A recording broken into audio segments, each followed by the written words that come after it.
Con gusto, Arturo, buenas tardes. ¿Qué tal, Julio? Buenas tardes. Juan, ¿cómo estás? Y gracias a todos los que nos acompañan. Gracias. Juan Becerra Costa, buenas tardes. Muy buenas tardes, Julio, Arturo, Alberto, que ya está llegando, y a todo el auditorio. No se vayan y hablen a sus amigos porque temas de interés, en verdad, de muchísimo interés el día de hoy. Así es, Juan, gracias. Alberto Nájar, buenas tardes. Hola, Julio, buenas tardes. ¿Cómo estás? ¿Cómo están, Arturo, Juan? Un saludo a todos los que nos acompañan. Gracias. Arturo Cano, ¿qué opinas de lo que dijo ayer el senador César Cravioto en el Senado a la hora en que se aprobó la designación de Carlos Miguel Aiza González como embajador en la República Dominicana, exgobernador priista, en fin, que dijo que los demás gobernadores donde habrá elecciones en este año, que se comporten bien, que no se metan en las cuestiones electorales y que tal vez tengan en su futuro algún cargo diplomático? ¿Qué opinas, Arturo? Bueno, yo creo que primero, por el tono usado por el senador Cravioto, habría que decir que este estilo oratorio de usar expresiones populares, de usar refranes, pues solo le queda bien al presidente de la República. Suena un tanto forzado cuando sus émulos, los que quieren ser sus imitadores lo utilizan. Es, por otro lado, lamentable que el servicio diplomático mexicano se convierta en el refugio de políticos que dejan sus cargos y que en muchos casos, quizá no en todos, pues tienen cuentas pendientes en sus estados, ¿no? Resulta lamentable y además propio de otros tiempos que los cargos diplomáticos sean entregados como premios de consolación o como refugios o garantía de no persecución a los políticos. Y en este caso, pues el actual gobierno ha optado por ofrecer estos premios a diversos políticos, gobernadores que han dejado sus cargos, y no por sus méritos, por supuesto, carecen de méritos diplomáticos, ni tampoco por sus méritos en cuanto a formación o aportaciones que hayan hecho al cambio que estamos viviendo. Pero bueno, por otro lado, pues es parte de este desorden, de estos ajustes, de este México tan meneado que nos ha tocado vivir en estos cambios. Y de un lado y otro, pues estamos viendo cómo se fortalecen estas narrativas que dejan muy poco espacio para el debate y se quedan nada más en la estridencia y en la descalificación del otro.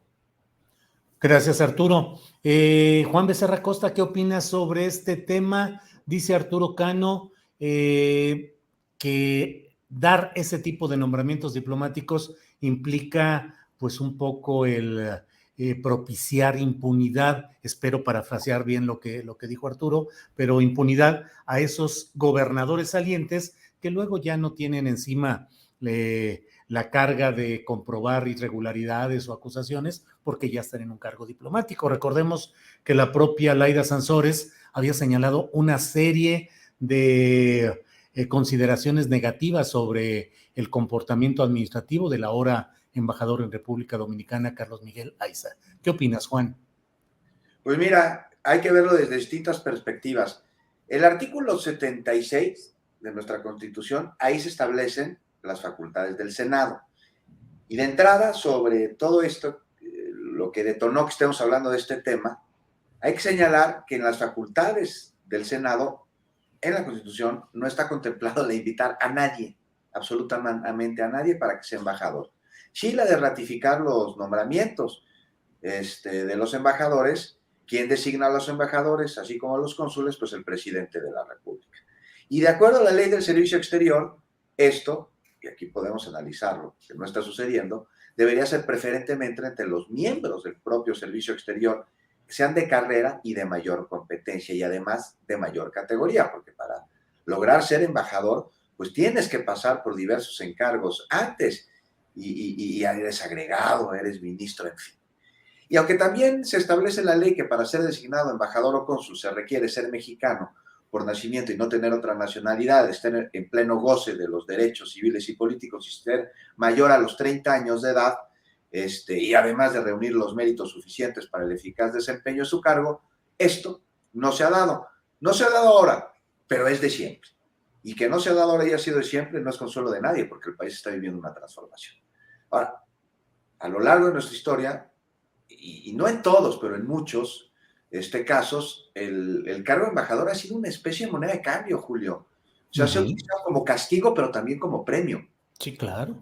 O sea, recordemos a Del Mazo, ¿no? El padre del actual gobernador del Estado de México, en el 88 fue congelado en la embajada de Bélgica. Sustituyó además a uno de los grandes diplomáticos de nuestro país, que fue a Luis Beckman, que está haciendo un papel, por demás, más que decoroso. En aquella embajada organizó un encuentro cultural que terminó concluyendo el Mazo, que se llamaba Europalia.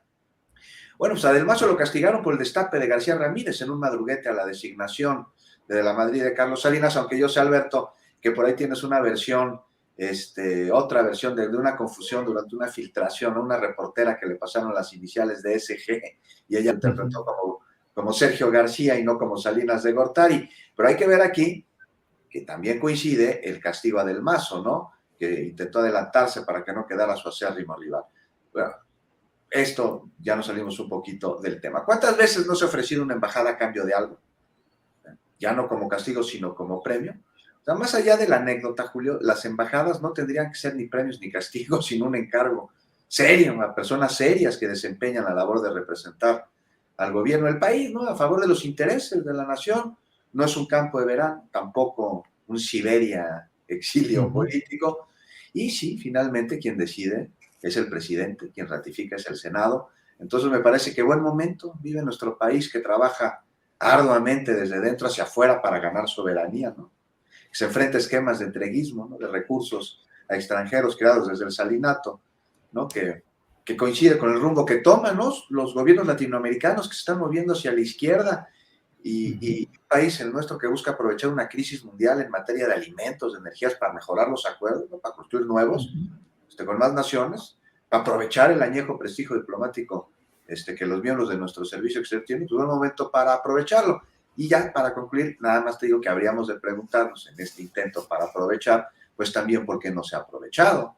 O sea, ¿qué será que los viejos diplomáticos también son viejos en ideas, que a su disciplina en el servicio exterior les antecede también un añejo amiguismo con la mafia del poder, ¿no? Porque pues sí estaba relacionado la diplomacia con esa élite intelectual amiga de presidentes que en calidad de amigos le pedían contratos y adelantos de recursos. Entonces, es una buena pregunta para plantearnos. Y mientras encontramos respuesta a ella, también un momento para plantearnos otro interrogante. ¿Los exgobernadores de oposición presentes y futuros tienen las cualidades para ser embajadores? Híjole, bueno, Juan, gracias. Alberto Nájar, ¿vale el pragmatismo político, el desfondar al PRI, el garantizar triunfos de Morena? Es decir, eso es un propósito de más alto alcance ante el cual valdría sacrificar cargos diplomáticos como parece que está sucediendo, Alberto. Pues el pragmatismo político, como se ha entendido en México, tiene un componente que lo mismo aplican los gobernantes y militantes y políticos, pues, de todos los colores, tintes y sabores, que se llama fuera escrúpulos. Es simple y sencillamente el fin justifica los medios y lo que importa es obtener el beneficio que se quiere, que se necesita o que se considera que se requiere para este momento. Lo lamentable es que, bueno, un grupo político que al menos en el discurso se presentó como diferente a los demás y que pretende llevar la moralización de la política y de la vida social y en nuestro país, pues recurra a las viejísimas prácticas que caracterizaron al sistema político mexicano, que no hay que olvidar fue creado, es hechura del Partido Revolucionario Institucional, y que fue el que estableció las reglas con las cuales se ha jugado desde hace décadas, casi un siglo, y de las cuales pues el gobierno, el grupo político actual pues es como un practicante a niveles extremos. Y el propio presidente Andrés Manuel López Obrador es un experto, tiene varios doctorados y postdoctorados en los usos y costumbres del sistema político mexicano, donde el pragmatismo de esta naturaleza pues es una de las herramientas más útiles y también de las más efectivas en términos de la apelación justamente a quienes se mueven en este mismo escenario. ¿A qué me refiero con todo este choro? Pues es que sí le es muy útil al presidente López Obrador a mandar el mensaje de la purificación, si se puede utilizar el término, para quienes los gobernadores y personajes de la oposición que tengan alguna cuita pendiente. Y es siempre este juego de el garrote y la zanahoria, porque por un lado pues está la zanahoria que se aplica y que fue de una manera muy en el sentido de que si se portan bien en las elecciones van a poder formar parte del cuerpo diplomático, lo cual no es necesariamente es el premio, sino que van a entrar dentro del círculo de los protegidos de la 4T y del presidente López Obrador. Y por el otro lado también el instrumento que está ahí presente, que se llama Unidad de Inteligencia Financiera, y de una u otra forma también la Fiscalía General de la República, que con todo y las salvedades y con toda la inutilidad de quien la encabeza, pues ahí está siempre como una amenaza, una advertencia de que pues se tienen que portar bien los gobernadores, no tanto para responder a quienes los eligieron, sino para garantizar su permanencia dentro del sistema político mexicano. Entonces, a mí me parece que pues es muy cuestionable. Yo creo que no se justifica el hecho de que es un uso y costumbre. Tendríamos que aspirar a que esto cambie, pero pues yo no le veo, la verdad, no veo que haya intención por parte del presidente de hacer alguna modificación en ese aspecto, y mucho menos de la oposición, que insisto, pues ellos siguen, juegan con las mismas reglas de este sistema político y tienen una enorme desventaja, pues que ellos están justamente fuera del presupuesto. Entonces, por ahí, pues una oferta de impunidad, como bien señalan mis compañeros, como la que implica formar parte del cuerpo diplomático y sobre todo contar con la bendición política y el futuro que implica el unirse a la 4T en estos momentos donde inclusive a pesar de todos los pesares hay una reelección virtual como lo que representó la revocación de mandato del presidente López Obrador, pues es una apuesta ganadora para quienes tienen dos sopas: o se suben al tren o al caballo, al Tren Maya, al aeropuerto, al avión, lo que ustedes quieran, o se quedan del otro lado, y del otro lado es, híjole, pues a ver que navegar con quién, para dónde, cómo. Pues si nada más veo las encuestas, la verdad que está muy solitario, muy depredado, muy desierto ese campo hasta ahora, de militar en la oposición, Julio. Gracias, Alberto.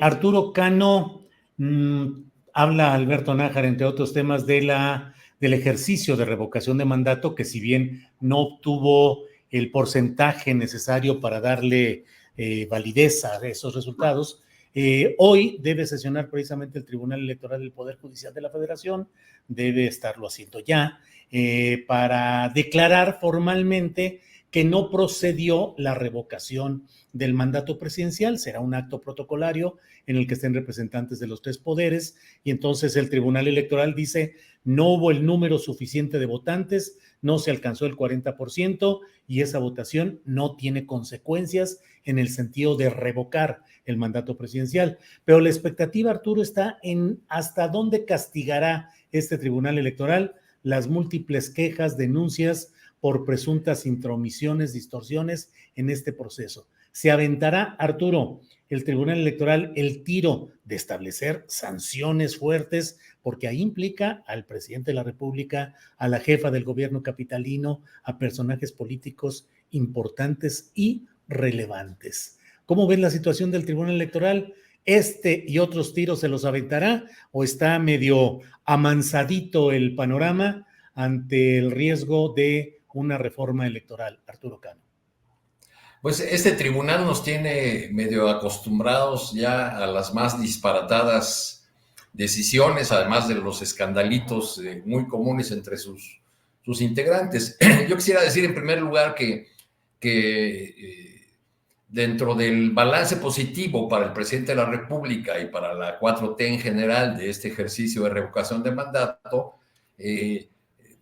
habría que decir también que una parte de la sociedad se quedó, en mi opinión, con un mal sabor de boca por el hecho de que este importante ejercicio de democracia directa, que por primera vez se llevó a cabo con todas las de la ley en nuestro país, pues haya sido desairado por la oposición, que decidió sencillamente no ir porque pensó que el ejercicio estaba destinado exclusivamente a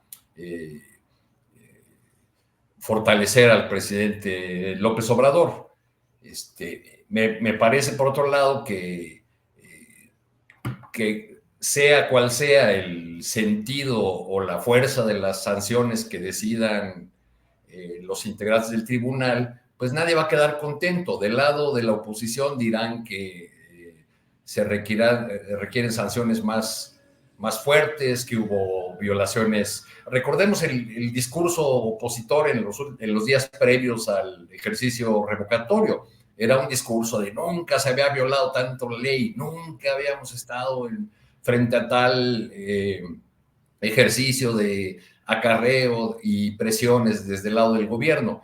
Y por el lado del gobierno, si estas sanciones se dan, pues también serán consideradas excesivas como lo llegó a frasear la jefa de gobierno Claudia Sheinbaum, pues un intento de acallar la opinión de actores políticos, que como ella en los últimos días sobre todo estuvieron muy activos en la promoción de este ejercicio de revocación de mandato. Entonces creo que cualquiera que sea la resolución del tribunal no va a dejar contento a nadie, y nos seguirá mostrando otro ángulo de esto que algunos desde la oposición llaman dictadura, cuando pues estamos viendo una dictadura muy curiosa, al menos en estos días, ¿no? Cuando este grito, esta estridencia desde el lado opositor que clama la deriva autoritaria,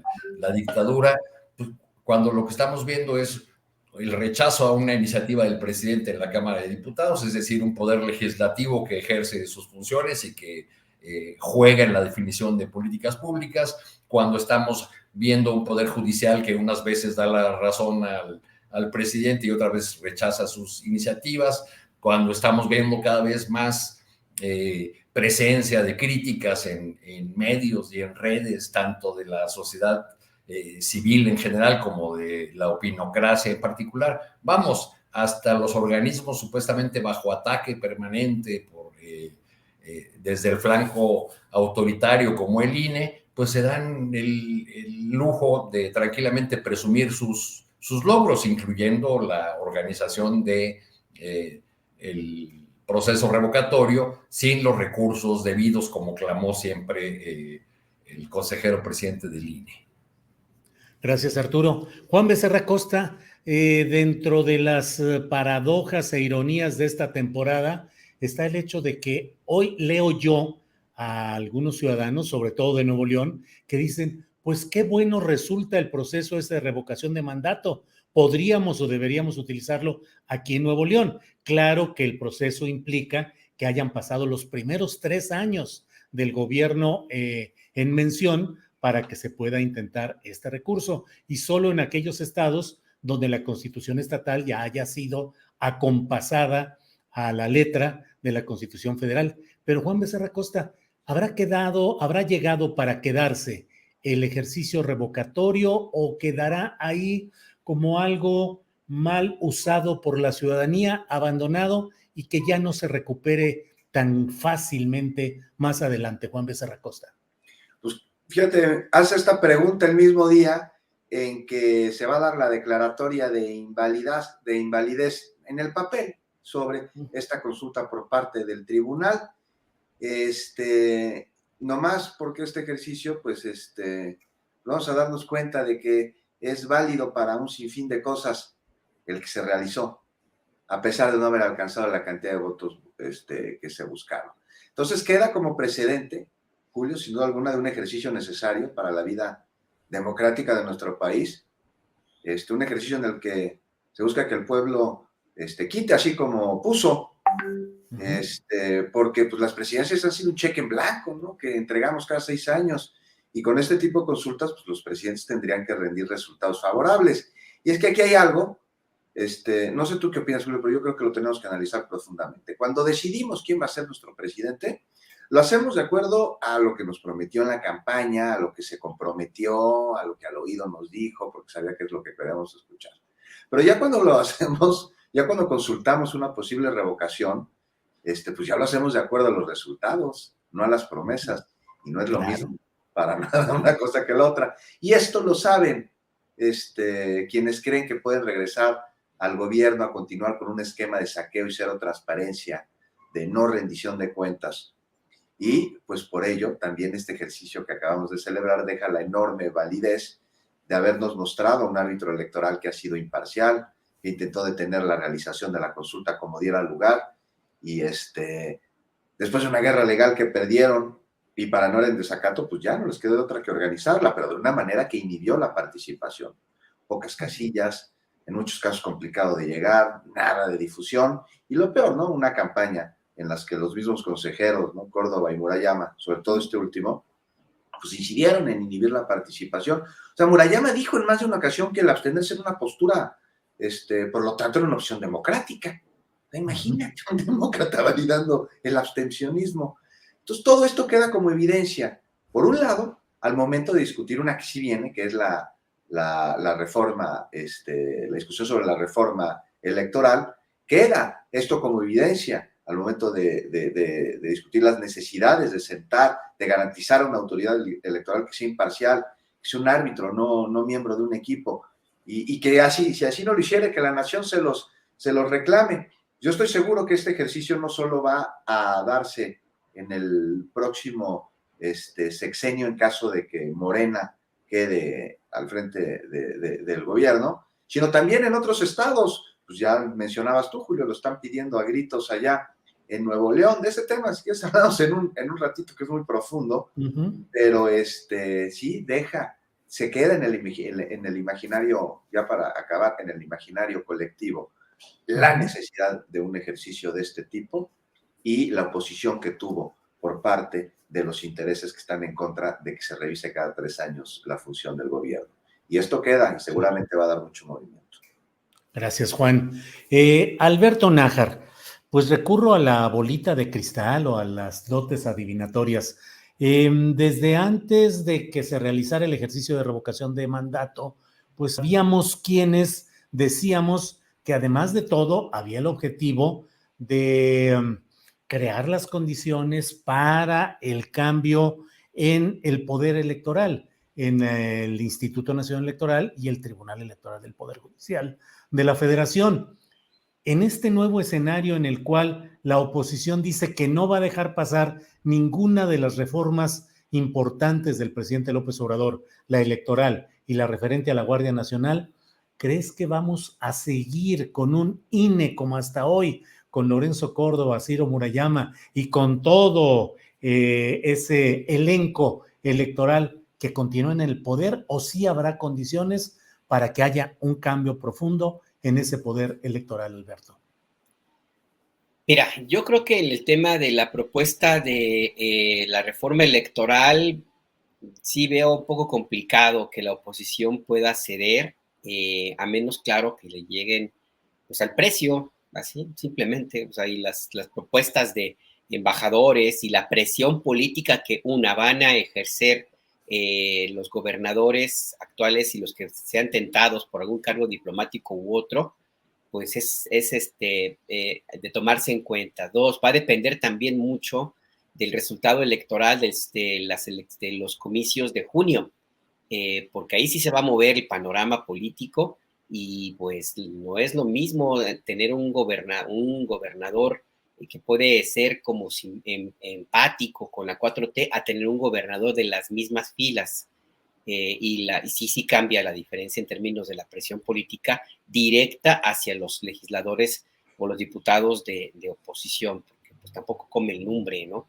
Yo difícilmente vería algún diputado que no quiera seguir viviendo del presupuesto y menos en el escenario del páramo en que puede convertirse la oposición. Pero bueno, esto sí les va a costar a Morena, donde puede que haya menos posibilidades de fricciones y más chance de que obtengan una buena respuesta de la oposición, pues es en la propuesta de la Guardia Nacional, por una cuestión básica, independientemente del color político de los gobernadores del país, la Guardia Nacional, por ser el ariete elegido por el gobierno federal para combatir la delincuencia organizada y el control de la seguridad pública completo en municipios enteros, pues de siempre es bienvenido, y ahí está muy complicado que algún gobernador se quiera pelear, una, con el ejército, y dos, pues con la gente que reclama es seguridad.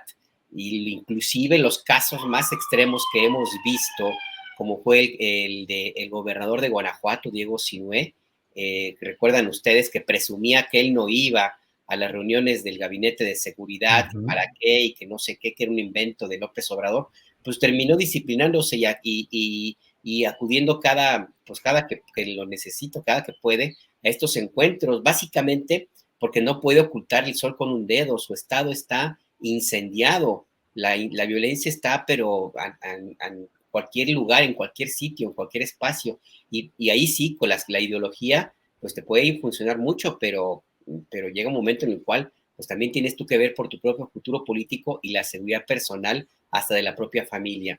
Y el caso de Tamaulipas es otro ejemplo, pues de una u otra forma, pues también se necesitan las Fuerzas Armadas para mantener la paz y la estabilidad. Entonces, pues el tema de la propuesta de la Guardia Nacional, yo sí creo que va a haber buena respuesta, que sí va a pasar, y eso eventualmente podría abrir la puerta para que se llegue a una idea, una propuesta de reformar o de que progrese la reforma política.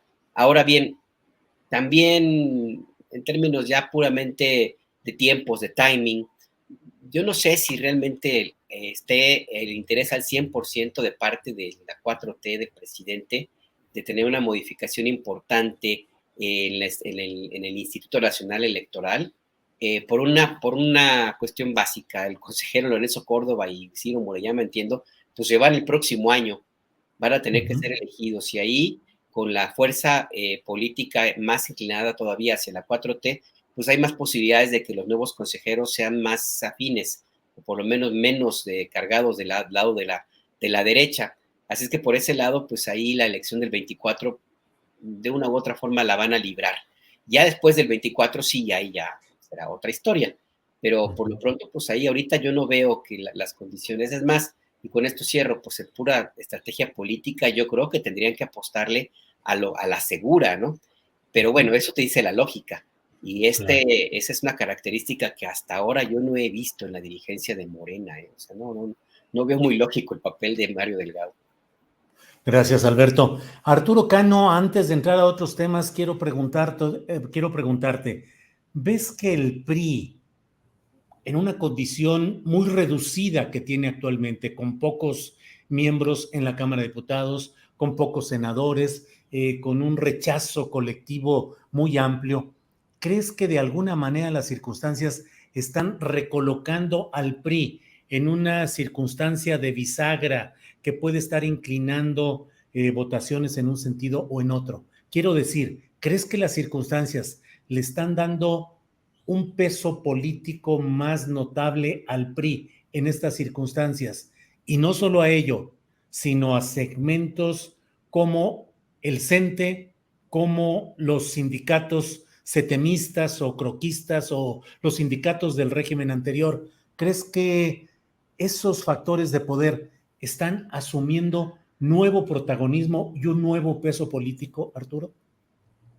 Sí, unos tratando de aprovechar los espacios que les deja la 4T, como estamos viendo en el caso de las protestas de trabajadores petroleros, una vez que Romero de Champs logró quedarse con el sindicato por la vía de Aldana, pues han comenzado las protestas en diversos lugares de trabajo de petróleos mexicanos, según las denuncias de líderes disidentes y trabajadores de base. El fondo del asunto es que el sindicato petrolero quiere tener el control o meter la mano, por lo menos, en las plazas que se van a crear para dar definitividad a los trabajadores temporales. Pero también en esa misma lógica llama la atención la recurrente presencia de gremios como el CENTE en apoyo al presidente López Obrador. Antes los periódicos se llenaban de desplegados de todas las organizaciones del sector obrero. Ahora el CENTE publica en solitario, pero cada vez que hay una decisión importante o una definición importante relacionada con propuestas del presidente López Obrador, el CENTE sale ahí a apoyar, a ofrecerle su respaldo, y probablemente también lo tenga de su lado nuevamente en los procesos electorales que vienen, como ya ocurrió en el 21 con los restos del partido del CENTE de Nueva Alianza. También en ese sentido, estos actores que están cambiando de terreno de su juego, pues están sindicatos como la CROC, que me llamó la atención verlos a los croquistas, siempre priistas, en el meeting de Claudia Sheinbaum previo al referéndum revocatorio. Entonces, bueno, pues yo creo que son estos reacomodos que tienen que ver con la necesidad de estas organizaciones de sobrevivir, de encontrar nuevos espacios, porque el Partido Revolucionario Institucional, al parecer, ya es, por un lado, un frasco muy pequeño para contenerlos a todos, y por otro lado, el grupo que controla actualmente el PRI, pues se quedó con todo, ¿no? No dieron juego alguno a las corrientes, grupos, facciones que tiene el partido. Entonces yo creo que es un proceso que tiene por un lado y otro presiones, y que está generando un reacomodo de fuerzas políticas rumbo al 24 que está resultando muy interesante. Gracias, Arturo. Juan Becerra Costa, ya mencionabas tú el tema de Nuevo León, que decías que era muy interesante, y efectivamente, pues el caso Devani ha mostrado pues facetas para mucha especulación, escepticismo, críticas al actuar de las autoridades, y luego rematado con esta expresión que hizo Samuel García a través en una respuesta a un comentario en Instagram, en el que dice: ahora creen que soy el impartidor de justicia, ya molesto de que le exijan que actúe de manera parecida en los otros casos de desaparición de mujeres, como lo hizo mediáticamente en el caso de Devani. ¿Qué opinas sobre este tema, Juan Becerra Costa? Híjoles, Julio, que no hay que quedarnos nada más en la anécdota inmediata, porque ante una situación de enorme gravedad como es el de los feminicidios en México, con el cual pues cuerpos de niñas, de mujeres sin vida aparecen, mientras las autoridades encargadas de procurar justicia afirman que les cuesta más trabajo consignar y judicializar un delito de feminicidio que un delito de homicidio, pues la preocupación, el coraje, la impotencia se acumulan como resultado de un añejo machismo de siglos, y sobre todo de la impunidad ante la falta de humanismo de las autoridades que, pues de acuerdo a una serie de modelos que tasan en dinero la vida de las personas, que se remiten incluso al virreinato y que se exacerban con el neoliberalismo. O sea, pues desde las muertas de Juárez, mujeres trabajadoras de las maquiladoras, obreras, las autoridades no investigaron. Venimos arrastrando esto. ¿Por qué no investigaron? Porque les costaba muy caro. En México ese modelo acentuó la percepción del valor económico de las personas, el modelo neoliberal, y esto se ve, Julio, desde cómo una compañía de seguros le pone precio a tu vida, ¿no? O sea, tú vales tanto, te dice el tasador. Entonces un sicario le pone precio también a la vida de un ser humano, y en base a ese precio cobra por arrebatársela. O sea, esto es lo que no se está hablando, Julio, y tendría que hablarse de ello. O sea, ¿cuánto valían la vida de las mujeres asesinadas en Juárez de acuerdo a este tabulador? ¿Y cuánto costaba la investigación? O sea, ¿cuánto valían las mujeres? 4,000 pesos, era lo que producía. ¿Cuánto cuesta investigar su feminicidio? 90,000 pesos. Para ellos no era negocio. Y no lo es ahora. Y cuando se atiende un feminicidio, es porque, pues entonces, pues ya trae un costo político, ¿no? ¿Cómo no hacerlo? Y esto se hace aún más evidente con un gobernador torpe, un gobernador virtual de TikTok. Es que para quien tiktokero nace, de la virtualidad no pasa, y esto lo ha demostrado en los últimos días Samuel García. Y deja en evidencia un sinfín de cosas más, como una pugna política criminal en el Estado, en el que grupos de poder coludidos con delincuentes aprovechan la desgracia para cobrarse deudas políticas. Porque el asunto de la aparición ahí de repente el cuerpo de Devani es de lo más oscuro y sugiere ahí una organización criminal de lo más sofisticada, operando en contra de un grupo antagónico, en este caso político, ¿no? Pues ya para acabar las ocurrencias de Samuel y la evidente incapacidad y falta de conocimiento para gobernar quedan ahí. Pero primero está investigar el homicidio y reconocer que a diferencia de otros delitos, que de acuerdo además al reporte de incidencia están a la baja en el país, los feminicidios no. Y esto se debe atender más allá de lo estrictamente judicial, sin dejarlo de hacer, por supuesto, ¿no? Y ampliando y mejorando las herramientas, pero se debe atender en lo más profundo de las heridas causadas a los mexicanos a través de la impunidad y de la mercantilización de las vidas, del machismo normalizado, algo que está hasta en la cultura popular, ¿no? Y de un sistema de impartición de justicia que sea eficiente en su labor de penalizar, pero también de reformar. Estamos en pañales y la autoridad, el gobierno y la sociedad deben reconocerlo.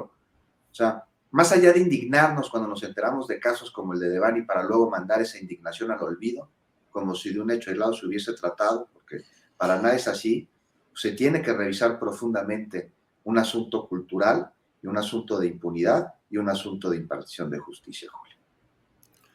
Híjole, Juan Becerra, pues qué duro, qué realista, pero qué duro lo que dices, el valor de la vida humana, el valor de la vida de una mujer y el costo del procesamiento judicial e institucional de investigar y tratar de hacer justicia. ¿Cuándo podemos avanzar en una situación así, Juan? No, pues es muy complicado, Julio, porque esta es la normalización de la falta absoluta de empatía, la degradación terrible de las personas, en un proceso en el que además hay cierta población que se tiene que adaptar a esto o se lo carga, o si no se adapta no sobrevive. Y entonces además vienen las organizaciones criminales que llenan de sustancias a sus trabajadores, porque los sicarios es un porcentaje pues, no tan grande de toda una organización criminal, están en la cúpula, entonces hacen unas cosas terribles bajo efectos de sustancias que va convirtiendo en una bola de nieve distintos contextos y los va uniendo en un asunto de miseria y de descomposición social absoluto. Y entonces, pues precisamente el cambiar esa percepción del precio de la vida de una persona, de mercantilizar la vida de los sujetos, de las mujeres, de las niñas, de los niños, de los hombres, pues es la única manera en la que esto se puede atender. No solamente a través de investigaciones cuando el crimen ya se cometió. Hay que ver por qué se comete, hay que ver por qué surge el machismo, hay que ver cómo llegan las personas al machismo, sobre todo en una época en que la mujer se empodera y entonces llega el hombre y ya no tiene el poder que tenía antes sobre la mujer para decirle tú no sales de la casa, tú no te vistes así, tú te callas, tú te vas a atender a los niños, ya no puede. Y para intentar reafirmar su machismo y lo que él considera su masculinidad, tiene que llegar a la violencia y las mata. Esto se tiene que atender, esto se tiene que revisar. Gracias, Juan. Alberto Nájar, el caso Devani pues ha recibido atención mediática, tiene elementos que llaman a la constante atención del público, pero está lleno. En mismo Monterrey hay otro caso de una joven, Yolanda Martínez, cuyo padre ha señalado que bueno, que a él no le hacen caso y que a él no lo atienden, y en el resto del país cotidianamente hay casos como estos que no tienen la exposición mediática ni la atención escenográfica de autoridades, de gobernadores, demás. ¿Qué opinas sobre lo que está pasando en general en este tema de las agresiones a las mujeres, los feminicidios, y en particular de la reacción de las autoridades federales, estatales, municipales, de toda índole? Alberto. Mira, aquí tenemos un problema que tiene ya algún tiempo en México y que empezó justamente con la profundización de, perdón, es que aquí seguramente... Sí. No importa. Esto es un círculo que empezó hace ya un buen rato y que se profundizó justo cuando arreció la guerra en contra de algunos carteles o de un cartel del narcotráfico en el periodo de ese impresentabilísimo sujeto que se apellida Calderón Hinojosa. Y le podemos echar la culpa de que él le dio la patada al avispero sin ningún otro objetivo más que legitimarse en su propia y mezquina posición y aspiraciones políticas. El tema no es que haya un personaje como él, sino que como estaba en el poder y el poder lo ejerció a la manera, los usos y costumbres del sistema político mexicano y lo acompañaron prácticamente todos los actores políticos del país, entre ellos los medios de comunicación. ¿Cuál es el problema? Que se naturalizó la violencia, se cambió inclusive el lenguaje en la vida cotidiana de muchas personas. Palabras como levantón, por ejemplo, calentar la plaza, como célula, como sicario, como el baño, como lo que tú quieras, gustes y mandes, se incorporaron dentro del lenguaje de la conversación de muchas personas. ¿Y esto qué fue lo que hizo? Simple y sencillamente se aceptó como natural y ya como parte hasta de un destino manifiesto de que México es un país violento y de que no hay forma de que sea de otra manera. Esto que fue lo que vacunó, además de que lo provocó, además de provocar una especie de vacuna en contra del horror que vivíamos todos los días, hizo básicamente que se reprodujera no solamente el discurso y el lenguaje, sino la forma de actuar de muchísimas personas. Se aceptó como natural que hubiera desaparición de personas, se aceptó como natural que hubiera muchísimos homicidios en el país y se aceptó también como parte normal, desgraciadamente, que las mujeres fueran víctimas de esta violencia que no cesa. Y tenemos ahora mismo entonces ya el resultado en el caso de Devani, y lo quiero plantear de esta manera, porque tienes razón, todos los días son asesinadas, de lo que se sabe, 9 mujeres, son las que se reconocen como 11 mujeres, que son las que se reconocen como feminicidios. El número real es todavía mayor. ¿Por qué entonces el caso de esta chica ha llamado tanto la atención? Bueno, porque ocurre en un escenario como Monterrey, donde la retórica indica, o así se ha querido hacer notar, que es una ciudad bonita, pacífica, donde prácticamente no pasa nada, con un gobernador que fue elegido por la frivolidad de las redes sociales, por un mundo virtual, y por donde además es un gobernador que tiene sus propias cuitas y donde ya empiezan a cobrarle facturas. No hay que descartar ahí alguna influencia que tuviera algún político con participación o con la forma de que los medios le ayudaran pues en su propia causa. Y tres, pero sobre todo tres, que es lo que me parece importante, que llamó tanto la atención por la imagen que se difundió en extenso de Devani minutos, horas antes de su asesinato. Esa imagen estética que le tomó el taxista que la dejó en la carretera y que para muchísimas personas les creó una empatía que no la tienen con cualquier otro caso de feminicidio.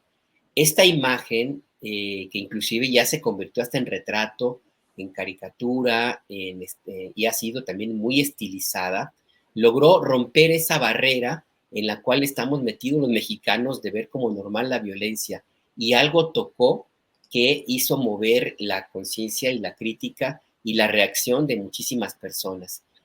Yo creo que es algo importante porque hizo la diferencia entre cualquier otro feminicidio que ocurre y lo que tenemos en el caso de Devani, porque mucha gente no lo vio como un feminicidio, lo vio como una imagen que le llegó por los canales de los cuales está acostumbrado a ver la vida. Es decir, una imagen en redes sociales bonita, una imagen que algo le llamó la atención y por lo tanto decidió actuar. Y eso fue una de las razones por las cuales yo creo que el gobierno también de Nuevo León, el gobernador que se mueve en esas redes, en esos espacios de la virtualidad, de la imagen, de la contundencia en la crítica en Internet, por eso es que se vio obligado a hacer algo más de lo que hubiera hecho si no hubiera existido esa fotografía y esa reacción que hubo en muchísimas personas. Esto nos habla mucho como sociedad. Yo creo que Juan tiene una respuesta más puntual de la que puedo yo tener, pero a mí me queda muy claro que si no hubiera existido esa fotografía, tal vez no hubiera ocurrido lo que vemos en el caso de Bani. Y esto es lamentabilísimo. ¿Por qué? Porque lo comentaban hace un rato en el programa que yo conduzco en Momentum, lo comentaba una de nuestras entrevistadas de una mesa de análisis, pues porque la gente no es empática con la fotografía de un cuerpo, de un cadáver, de una mujer destrozada. No, ya se acostumbró a verlo, ya lo ve como algo más, como parte del entorno, pero sí es empático con la imagen así estilizada, hasta bonita, de una chica, así como la fotografía, que después resulta que fue asesinada. Y esto tenemos que revisarlo como sociedad. Gracias, Alberto. Arturo Cano, el poder de la imagen es el que se impone en estos momentos, no solo en la narrativa, sino en la reacción social, 1. Y 2, como Estado, esa relación del costo de investigar que hablaba Juan Becerra Costa, está haciendo que el Estado cada vez sea más omiso en el cumplimiento de sus obligaciones sustanciales y eventualmente la crisis o los momentos difíciles en materia económica que se vienen podrían agudizar ese abandono o esa mayor incapacidad del Estado mexicano para cumplir con sus obligaciones esenciales. Son 2 preguntas, disculpe usted, don Arturo, pero aprovecho su sapiencia, Arturo, por favor. Sí. Bueno, Julio, yo creo que sí fue, como dice muy bien Alberto, en gran medida la imagen de esta muchacha, lo que tocó muchas fibras, pero no deja de ser también lamentable después de todos los años que llevamos resistiéndonos a normalizar la violencia, resistiéndonos a perder la capacidad de asombro y de indignación, que este tipo de imágenes y el tema en general de la chica de Monterrey sea utilizado por uno y otro bando en los ataques, pues ya de lo más ruin, ¿no? Porque este tema de los feminicidios, el asunto, la gran tragedia de las desapariciones en México, deberían ser asuntos que nos unieran, que permitieran espacios de encuentro en medio de las diferencias y del debate que tenemos como nación sobre otros asuntos. Digamos, en estos días se está hablando por unas declaraciones del vocero de la presidencia de la posibilidad de que volvamos a tener un acuerdo entre el sector empresarial y el gobierno para mantener en ciertos precios la canasta básica. Eso recuerda los pactos aquellos que contuvieron la inflación en los años 80, ¿no? Los llamados pactos de estabilidad y crecimiento económico. Y si podemos hacer eso en lo económico, involucrando a distintos sectores de la sociedad, no se puede hacer en el tema de seguridad, al menos en los asuntos más urgentes, más sensibles, más duros que estamos padeciendo y que padecen miles de familias que no encuentran a sus seres queridos o que los perdieron. Yo digo que quizá suena digamos un tanto romántica la idea, pero bueno, ¿por qué no puede haber un llamado de un lado, de un bando u otro para atender estas situaciones? Porque lo que vemos en contrario no son propuestas, depende en qué lugar se esté, ¿no? Si el gobernador es de un partido, entonces se ataca a ese gobernador. Si gobierna el del partido por el que tú estás, entonces como que no viste ese tema o no viste esa denuncia o ese asunto, ¿no?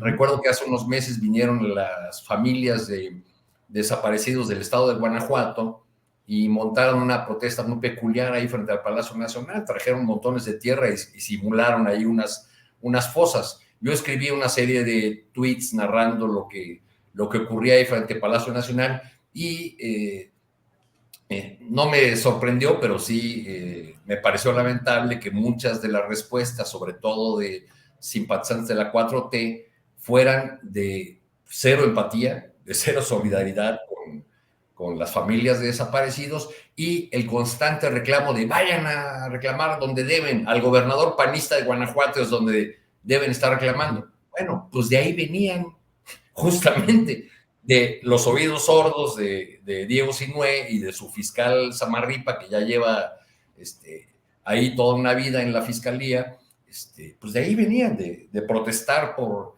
de venir a protestar a la Ciudad de México porque allá en Guanajuato los habían ignorado. Gracias, Arturo. Son las 2:51 p.m. Estamos ya en la parte final del programa de esta mesa, así es que Juan Becerra Costa, postrecito que nos toca como de unos 3 minutos por persona. Postrecito, por favor, Juan Becerra Costa. Pues Julio, postrecito rápidamente.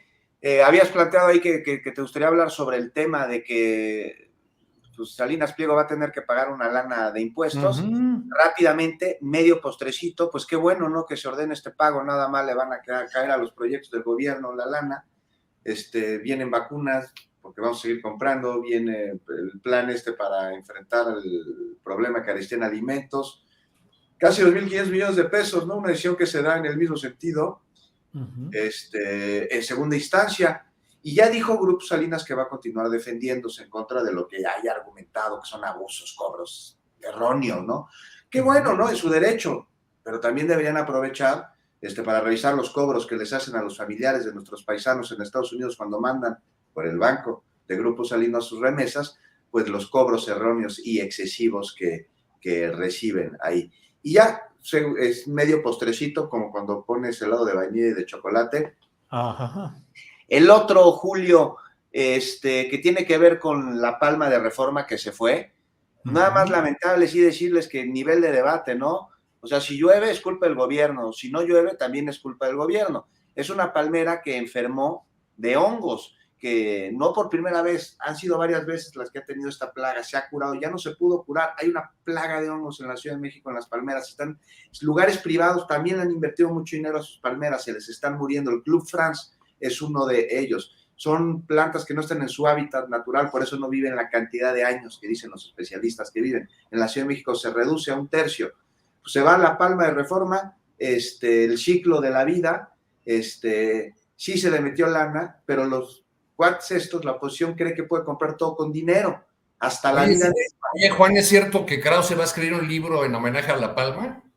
Quiere poner ahí, dijo que iba a decir que iba a poner ahí vacío, que no pusiera nada para que hablara del vacío, pero lo que quiere poner es un chayote para recordar cómo le iba en sexenios anteriores.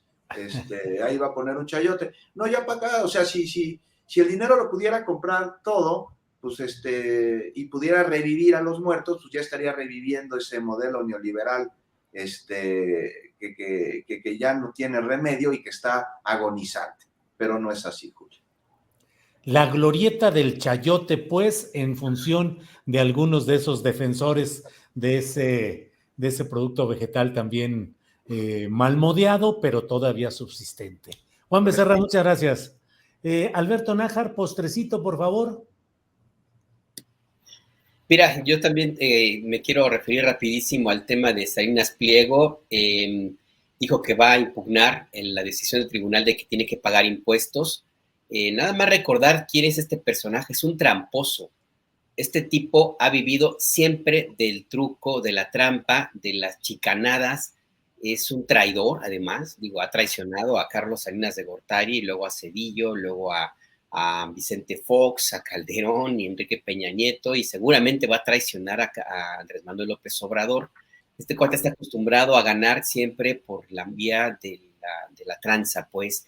En 2003, por ejemplo, tuvo una bronca en Estados Unidos porque compró una empresa que se llama Codisco, que compró una deuda de una empresa vinculada con empresas de telefonía y hizo una operación, un enjuague ahí que le permitió ganarse 107 millones de dólares. Fue sancionado por eso, no entendió, y años después, en 2011, tuvo broncas con un banco que se llama Lone Star, con el cual se asoció, banco tejano, que le dijo: yo contigo no me vuelvo a acercar, pero para nada, porque resulta que empezó a hacer envíos extraños de dinero en efectivo, que de una manera tan peculiar que fue catalogado como muy parecida al lavado de dinero, y ahí también fue sancionado el propio Salinas Pliego para no hacer negocios en Estados Unidos durante mucho tiempo. Bueno, no le importó, se pasó el periodo de su sanción, quiso comprar Banamex, y bueno, todavía sigue ahí queriendo comprar Banamex, y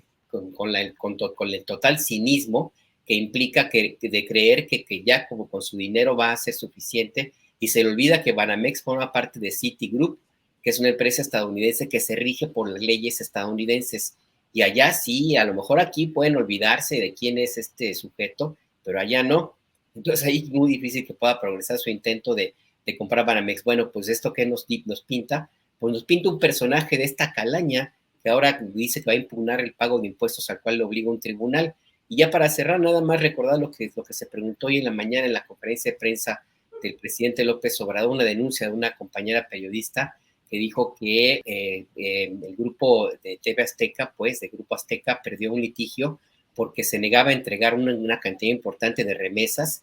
Finalmente perdió el juicio, y ¿saben cómo lo pagó? El dinero que tendría que haber depositado en dólares, les dio muebles a la familia que le ganó el juicio. Bueno, esto recuerda la práctica que desde el año 2000, más o menos, si lo documentamos, inclusive en la jornada en Maciosare, ¿recuerdas, Arturo? Tiene la práctica este tipo de que cuando llega la remesa y lo van a cobrar las familias pues más pobres, en lugar de darles dinero les dan una plancha, una estufa, si bien les va una sartén, no les dan el dinero, se queda con los dólares. Y ya nada más para finalizar, ahora sí, Salinas Pliego tuvo un crecimiento importante de sus sucursales de la empresa que maneja pues de muebles y de Electra, pues, y donde instaló una de ventanilla para recibir las remesas. Estas empresas estas sucursales fueron creciendo como hongos en la misma ruta donde se documentó que estaban siendo cobrados el dinero por los secuestros de migrantes. Fueron la mismita ruta. Si este es un mapa de donde se denunciaron que había secuestros de migrantes, incluso algunos masivos, y la instalación de estas compañías de Ricardo Salinas Pliego van a ser los mismos. Entonces ahí está este personaje. No es nada más que le obligan a pagar impuestos, no. Yo creo que tiene que revisarse todo el historial negro, y insisto y cierro. Salinas Pliego va a traicionar a Andrés Manuel López Obrador. Aguas con eso. Pues sí. Gracias, Alberto. Arturo Cano, el postrecito ya para cerrar esta mesa de periodismo, por favor. Pues mientras tanto, Ricardo Salinas Pliego sigue formando parte del Consejo Asesor Empresarial del presidente. Ya este no es su primer derrota frente al SAT, pero pues ya es recurrente la respuesta que da, que es contratar más abogados fiscalistas. Debe tener todo un ejército para tratar de patear el bote y no pagar. Lo suyo ya no es la arrogancia del dinero, yo diría que ya es la vulgaridad de alguien que vive de la usura, porque hoy, al referirse a otro tema, un premio que le dieron, pone un tuit hace unas horas en el que dice, acostúmbrese a verme ganar, ¿no? Uh-huh. Entonces, bueno, pues yo pienso que ese mensaje se lo está mandando incluso a los recaudadores de impuestos de este gobierno. Bueno, pues muchas gracias a los tres, gracias a quienes nos han acompañado en esta mesa de periodismo. Como siempre, los temas más interesantes, más relevantes, abordados por tres distinguidos periodistas. Así es que, Juan Becerra Costa, muchas gracias y buenas tardes. Muy buenas tardes a todos, abrazo bien fuerte. Gracias. Alberto Nájar, gracias y buenas tardes. Buenas tardes, Julio, y nos vemos en 3 semanas. Yo no voy a poder estar las próximas 2, tengo un viaje. Ve nada más, nos abandona 2. ¿A dónde te vas o qué? ¿De vacaciones o qué? No, el gobierno de Alemania tiene un programa que cada año invita a un grupo de una veintena de periodistas de todo el mundo, y bueno, me invitó a mí por México, es un encuentro internacional de periodismos sobre la calidad del periodismo y la situación de los medios, sobre todo ante la andanada de fake news. Se tuvo que haber realizado el año pasado, pero por la pandemia se pospuso y bueno, pues es ya la próxima semana, así es que pues, voy a andar por allá y es un encuentro muy interesante, ya les contaré, pero sí somos como una veintena de periodistas y me eligió a mí el gobierno de Alemania, pues por México, así es que pues allá voy a Hay andar. que sacrificarse, Alberto, ni modo, pero muy bien, qué bueno que estés por ahí. Dice Gracias. Juan. A ver. Arturo Cano, gracias y buenas tardes. Buenas tardes, Julio. Muchas felicidades, Alberto. Yo soy de los antiguitos que piensa que los viajes se ilustran, o sea, que qué bueno que luego nos puedas contar además aquella experiencia. Gracias a todos. Buenas tardes. Gracias, buenas tardes. Hasta